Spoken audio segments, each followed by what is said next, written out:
Okay, here we go, part 8. Man, I sure hope that somebody, I know some of you guys get out of this, but I'm putting all this time and effort, and I'm sitting here doing when I could be doing other things, and I can't monetize and get money, and I'm not asking for money, but I'm trying to give you my opinion and my expertise. I'm not giving you something so you can come here and attack me and call me names and cuss me out in the comments. So that's why I block people, and I got the crybaby, well, you don't believe in free speech. The comments, to me, is a constructive place for people to communicate and discuss facts and ideas and to educate. It is not a place for me to volunteer my time and put all this effort so I can get berated and attacked. So if you don't like it, then don't watch, don't comment. Ain't gonna hurt my damn feelings. All right, here we go. Does the video give you, you said you had some work done to the video to slow it down. In doing that work, are you able to determine where Travis was in front of the car and where Mr. Arbery was in front of the car, whether it was the front right bumper headlight area or the middle area or further to the left? Can you make any determination about that? Just that's in the front of the truck, no sir. Okay. Not more specific. And did the... Okay, that question was kind of trying to get him to say something. I don't know if you remember, I talked about that one case where I was testifying where we found the gun. The group that I was with, I ended up cutting the paper because the lazy cops didn't want to cut paper. So because I cut paper, I had to testify. So I had to testify where we found the gun, where it was placed, where it was laid, how we marked it off, how we seized it, fingerprinted, etc. And when I was testifying, one of the attorneys asked me, and some of you guys already know this, he asked me, and what kind of ground was the gun found on? And I looked at him like, what the hell are you talking about? And I said, it was just found on the side of the road in some dirt. Well, was it granite? Was it, can you describe the dirt? I go, no, I can't. I just call it dirt. And now this is a murder trial where people normally don't laugh, and people in the jury started laughing because I was like, what kind of fucking dumbass question is that? And that's kind of what this question was. Can you describe blah, blah, blah? And he asked all this, and he goes, you know what? I just know this. The Wayne County Police Department photographed the front of the truck or looked to find blood or anything like that at the time they were investigating on 23rd? They photographed the scene, which included the truck in the pictures, yes. Anything about those photographs lend any information about where they may have been when the first shot was fired? Not that I can interpret, no sir. And it's your belief that the first shot was fired was one of the shots to the chest, is that correct? Yes sir. And you believe that because Travis said that he thought that was the first shot as well? And the video, after the first shot, when Mr. Arbery comes in the frame, he's got blood on the front of his shirt. Okay, you've been able to determine that through the work that you've done in the video? Okay. Yes. And then I think you testified that you can then see Mr. Arbery hitting Mr. McMichael and grabbing for the gun. Yes, sir. And sort of shoving him back across the street out of view. Yes sir, that's correct. Is that distance of that movement by Mr. Arbery kind of overpowering Mr. McMichael back across the street? Have you calculated how far he had to push him to get him out of view? I don't think I would say it was an overpowering. I think Mr. Travis said he started retreating backwards. Trying to get away? From, yes sir. Okay. After he shot. After he shot him, that's right. Right. At that time, did he say that Mr. Arbery had his hands on the gun and was trying to take the gun from him? He said he had his hands on the gun, yes sir. I don't know if specifically he was trying to pull the gun away. Well, okay, officer, why else would somebody put their hands on a gun? Well, he just wanted to see if the barrel was hot. Really? Well, maybe he was checking to see if it was oiled and clean. Really? Why the hell else does somebody grab a gun from somebody that they're supposedly scared of, that they tried to jump in a car, that they flee in a crime scene? When the hell else does people grab guns? Let me ask you something, officer. Have you ever had a suspect grab your gun? No, I haven't. Have you ever been investigated a case, been trained, or seen videos, or had training or talked to other officers where they've had their gun grabbed? Yes, I have. And what do you think the purpose was when somebody grabs a gun as a police officer? That would be deemed that they were trying to disarm us. And would deadly force be authorized if somebody grabs an officer's gun? Yes, it would. And you just testified that he did grab this person's gun. Correct. But you're saying you don't know if he was trying to take it. Really? Are you freaking kidding me? Or not, but he indicated that he did have his hands on the gun. And did Travis tell you that the second shot came because he was trying to defend himself from what he said was the assault of Mr. Arbery on him at that point? That's what he told Glenn County Police So he Department. told Glenn County. And the third shot, the same thing. He was still trying to get the gun away from Mr. Arbery, and he shot because Mr. Arbery kept coming at him, Yes. essentially. Okay. And it's your decision then, as you move forward through the case, that you are of the opinion that this was not self-defense by Mr. McMichael. I don't believe it was self-defense by Mr. McMichael. I believe it was self-defense by Mr. Aubrey. Whoa! You believe it was self-defense for Mr. Aubrey. Really? So let me get this straight. A person commits a crime, flees a crime scene that he's been at multiple times, illegally trespassing, was seen at night reaching for his waistband. There's been a theft of a gun in the area that we know, and now Mr. Aubrey flees a crime scene. He tries to open a car door and get in a car door, and he grabs a shotgun. And you're telling me that Mr. Aubrey, it was self-defense? Are you freaking kidding me? Man, these attorneys need to be chewing this cop. How the hell do you say that with a straight face? That's why he took the warrant when he took the warrant. Yes, I believe Mr. Aubrey was being pursued, and he ran until he couldn't run anymore, and then turned him back to a man with a shotgun, or fight with his bare hands against a man with a shotgun. He chose to fight. So, officer, in your years of experience, when was the last time that the cops chased somebody and shot him when he turned around and grabbed their gun, and it was deemed that that person was acting in self-defense? Just give me one case, officer, when that has happened in the history of freaking law enforcement. It hasn't happened. It's ridiculous. It is so outrageous lie and bullshit that I can't believe you said it with a straight face. This guy lost all credibility. He's lost credibility through his testimony. Although he's doing a pretty good job in most areas, he's testifying for his boss who was called by the governor. Period. No ifs, ands, buts, or coconuts. Outrageous that he would say, I don't think it was self-defense for these guys who were citizens who lived in the neighborhood, who were chasing somebody they thought was engaged in criminal activity, who had asked him to stop, who had begged him to stop, who had called the police, and then when they had their shotgun trying to take away, they shot in defense. And he says, no. They weren't in defense. It was poor Mr. Aubrey.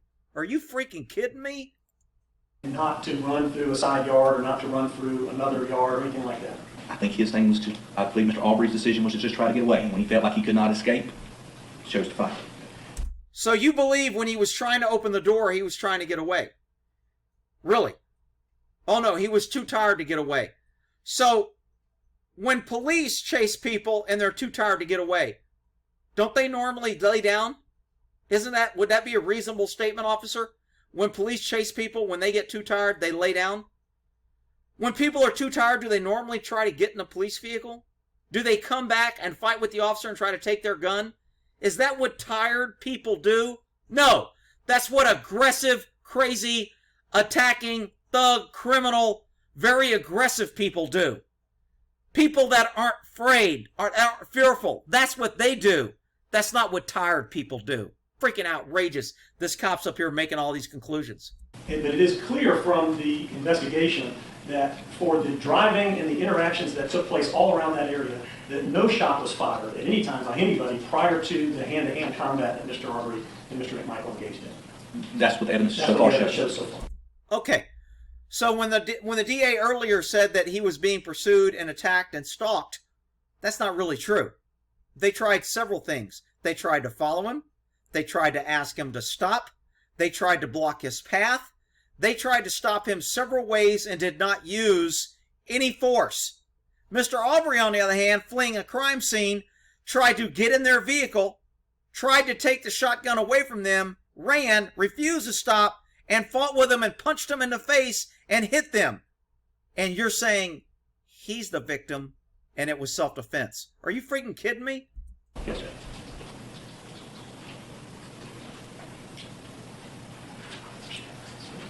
Who thinks if Mr. Aubrey was white and all the officers were black, that this case would be handled the same way? Raise your hand. You're a freaking idiot.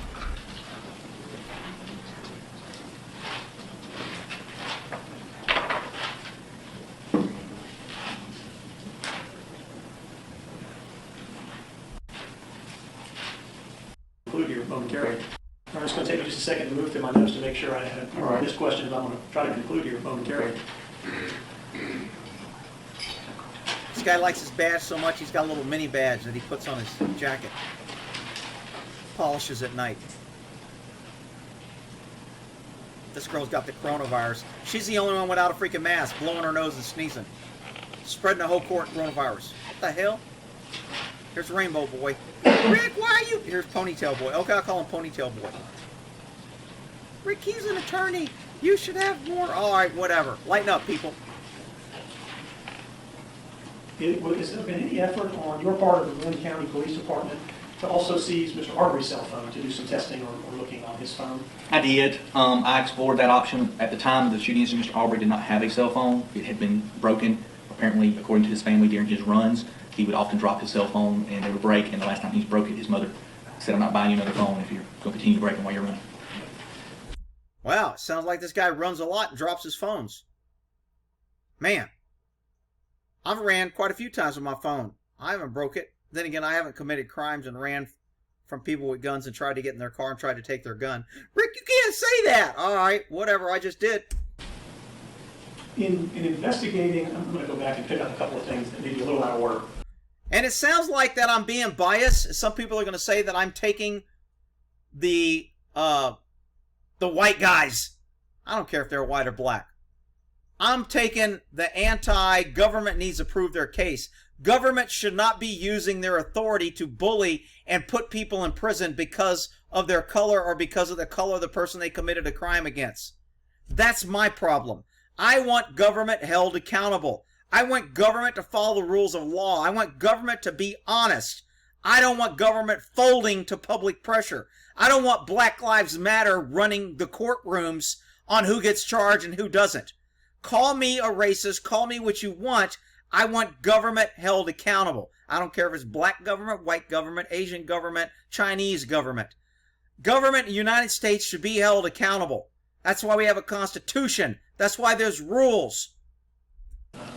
In investigating the incidents that were ongoing in the Stella Shores neighborhood, there was an incident on January 1st, 2020, where a car was broken into that was not Mr. McMichael's car. There was another car where another gun had been stolen. Are you aware of that? I am not, no, sir. Where the fingerprints were taken from that car? I am not aware of that, no, sir. Did you become aware of Officer Rash's involvement with the Glenn County Police Department, or speak to him about, or have one of your agents speak to him about his trying to assist the Stella Shores neighborhood with the burglaries and break-ins? I did, yes. Or I had one of my agents interview him, yes, sir. Okay. Did you learn anything from him that you felt was concerning about the neighbors' efforts or the McMichael's efforts to solve the crime issue in their neighborhood? I don't guess I understand your question. What did you learn from him? Let's keep it simple. I believe he had written a report. And his statement to the agent was that he was familiar with the ongoing trespassing issue, that Greg McMichael he had interacted with Greg McMichael. Greg McMichael had told him to pass along a message to Larry English that if he saw the guy in the house again, that he could always call Greg McMichael and provide his number. So Officer Rash did that. So Officer Rash encouraged Larry English to call Greg McMichael? No, sir. Officer Rash said he was just passing along the message, was his interpretation. Mr. English, though, did not see the message until after the shooting incident had occurred. He just had missed the text messages that had come through, according to his statement. Another question that I think has been missed and hasn't asked yet is, so, officer, what's the difference between your investigation, where you charged my client with murder, and the investigation by the police department, and they didn't charge him with murder and called it self-defense and lawful? Just tell me the differences between those two and make him say what the difference is. Because it's going to be, well, we found a picture of a rebel flag on his toolbox and he said the N-word. And so that's basically the difference between our investigations. Really. Because I'd like to know, me personally, if I want the truth, why one agency did an investigation and you've had 2 different district attorneys, if not 3, review this and say, this is not a prosecutorial case. There is too much unknown and there's too much things going on here. This is a political case. They want this charged because of the colors, not because we have a case that is prosecutable or that we can get a conviction. Okay.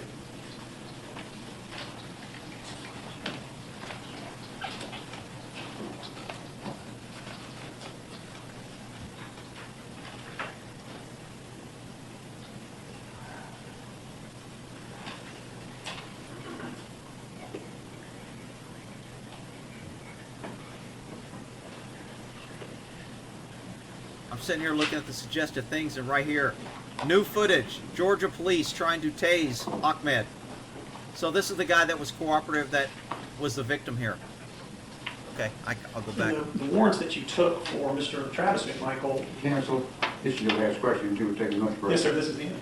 Thank you, Judge. Well, maybe more than one question, but this is the end. I'm just going to ask him about the warrants he took. All right, go ahead. Okay, thank you. The warrants that you took, one was for aggravated assault. The basis, the factual basis of the aggravated assault, what are the specific facts that we've discussed that you are saying this is the aggravated assault, that is the aggravated assault here of this count one? My specific fact that I based the warrant Yeah. on that I provided it would be that the aggravated assault occurred when Travis McMichael pointed a 12-gauge Remington 870 shotgun at Ahmaud Arbery. Okay, when he pointed the firearm, and you described that as when he was standing next to his truck and Mr. Arbery was running towards him and he held the gun up like this when he was saying stop and get down? That is one instance, and then Travis McMichael indicates that he was pointing the shotgun at Ahmaud Arbery as he was approaching him at the front of the truck as well. Okay, and that would be the basis of the aggravated assault? That's correct. Pointing of the firearm as he was running towards. So, because he pointed a shotgun at him, in your police duties, how many times have you pointed a gun at somebody? I can't remember, numerous times. Have you ever been charged with aggravated assault? No. Why not? Well, I was a police officer in the form of my duties, and I was trying to apprehend or investigate a crime. Was not these people investigating a crime and trying to defend themselves and had a right, and lawful gun owners and retired police officers, did they not have a right to defend themselves? Or why is it when they point a gun at somebody, it's assault, and when cops do it, it's not? Please explain that to me, officer. Towards him and he was yelling stop, or when he came around the front of the truck at him and he pointed the gun at him after he came around the front of the truck at Travis. That's correct. After Travis went around the front of the truck, yes, sir, that's And correct. Mr. Arbery came around. Another point here is he just said he based his aggravated assault on pointing the gun. Really? You based it on that fact alone? I would lock him down, get him to say. So that's the reason that you charge. You think that's enough to charge, right? So you ignored and excluded all the other facts of this case. You ignored the fact that Mr. Arbery was fleeing a crime scene, that he had trespassed several times in the past, that he was running, that he refused to stop, that he tried to open a car door, that he attacked the person with the shotgun. You ignored all that, and you based the aggravated assault just on the fact that my client pointed a gun at him, with that isolated fact alone. Is that correct? I'd have locked his ass up on that one. Around the front of the That's truck correct. at Travis. Travis points the gun. That's the aggravated assault at that moment. And when Mr. Arbery was 30 to 40 yards away and Travis was pointing away. Okay, so now we have a distance of 30 or 40 yards That's away. that's according to Travis McMichael's Fair, statement. fair. And at the same time, he was 30, 40 yards away. Travis was saying, stop, stop, get on the road. That's my understanding from his statement. Gotcha. Yes, sir. And then the document that you created simply states that the offense being described as the accused pointed and discharged a shotgun, which is a deadly weapon capable of causing death or serious bodily injury, at Ahmaud Arbery. This statement is the sum total of what you presented to the signing magistrate. Is that correct? That's presented to a Superior Court judge and no offered oral testimony in reference to this case. So you're saying you actually gave oral testimony in addition to what you made in your affidavit? That's correct, yes, sir. And where is that oral testimony reflected? Is it written down now? Is it on a document? No, sir, I provided it to the judge. Oh, shit, are you kidding me? Dude, you cannot give... I didn't hear whether this was for a warrant or for the arrest warrant. Was it? I got to go back, sorry. Here, I'll pause it so you don't have to listen. Okay, so he admitted that he gave oral testimony, but his probable cause statement basically says he pointed a gun at him and committed the act. Now, when you talk to a judge and a judge issues a warrant, anything not in the borders, the four corners of the board at the documents, contract law, however you want to say it, if it's not written down, it didn't happen. When I was getting a warrant from a judge, and if the judge asked me a question that was not in the warrant, and I answered that question, technically, I am supposed to go back, and usually I did, unless he asked me a question and it was in the document and I hadn't got to it, and I go, yeah, I covered that on this page. If you go to the probable cause, I covered it there. Okay, we don't have to redo the document because I didn't add anything new. But if I added anything new to the case, to the judge that wasn't on the warrant, I had to go redo the warrant because the defense has to have full disclosure. The defense has to know what I told him so they can they can plan their defense and plan of attack to defeat or knock my warrant down or find inconsistent testimony, etc. They have to be able to examine the warrant. This cop just said, I gave oral testimony. Well, where the hell is that documented at? Why are you giving oral testimony? You're having secret discussions with the judge, and now I don't get to know those discussions. And now, because you didn't document it, I don't know what you really said.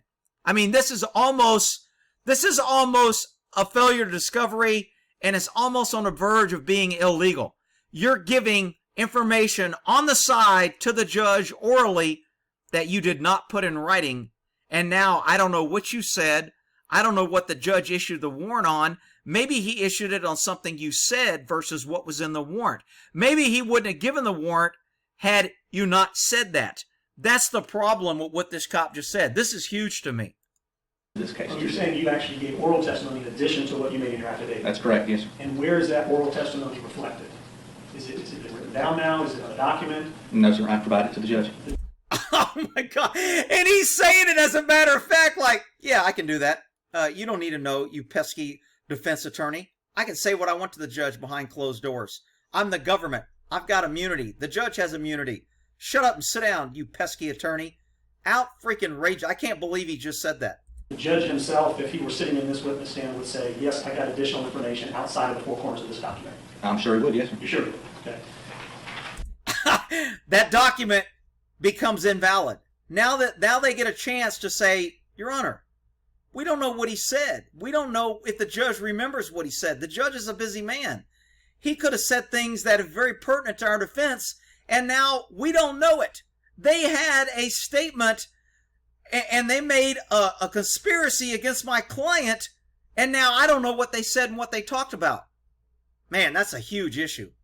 Now, moving to the felony murder that caused the death of, obviously, Mr. Hartley was shot and killed on that day. And so Yes. the basis is what exactly? Here's how I think the DA is going to cover this issue. When he gets off the stand, the DA is going to go, hey, man, you can't talk to the judge without putting it in a document. I need you to go back, recollect your thoughts, and I want you to put me a report on what you think you said to the judge and things that you brought up or any questions that the judge. I need a memo today so we don't have more time lapse in between here.